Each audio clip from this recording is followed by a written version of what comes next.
Hi, I'm Garrison Frost with Audubon, California, and I'm here again to ask for your help in fighting the alarming increase in poaching, which is presenting a real threat to birds and wildlife in California. Now, to quickly recap, when we talk about poaching, we're talking about hunters who are going out without licenses, hunting way over the legal limits, hunting out of season, or even hunting birds and wildlife that are protected. Now, this problem came to the forefront late last year when a hunter in Gilroy was caught with more than 300 species of birds in his possession, including tundra swan and sandhill crane, both of which are protected.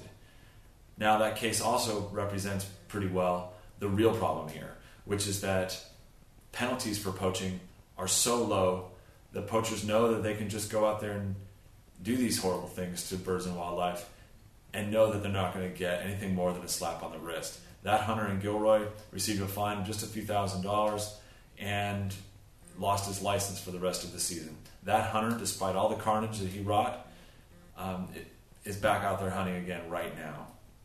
Now, overall, poaching violations in California have nearly tripled since 2003, and it's not really the fault of our California game wardens, of which there are only about 200 to cover the entire state of California. No, really the real problem is the penalties for poaching, which need to be increased. And the cases keep coming. Just recently, 3 generations of a Colusa County family were busted for a variety of poaching violations. The scary thing was that these guys had more than 40 goose collars that we use for conservation tracking and research.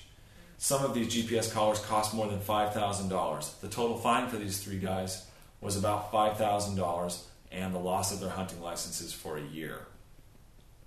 In our last video, I mentioned that Audubon, California is supporting Assembly Bill 708, which would greatly increase penalties for poaching in California, particularly in these extreme cases and for repeat offenders. I'm happy to say that AB 708 has passed out of the State Assembly and is now making its way through the State Senate. Despite support from hunting groups, conservationists, law enforcement, and others, there are still substantial obstacles to this bill getting signed into law, and we need your help to make sure that this poaching is addressed and comes to a stop. I'd like to ask you to go to our website at www.ca.audubon.org and click on the link and sign our online petition. It only takes a few seconds, but it will help make a tremendous difference for birds and wildlife in California.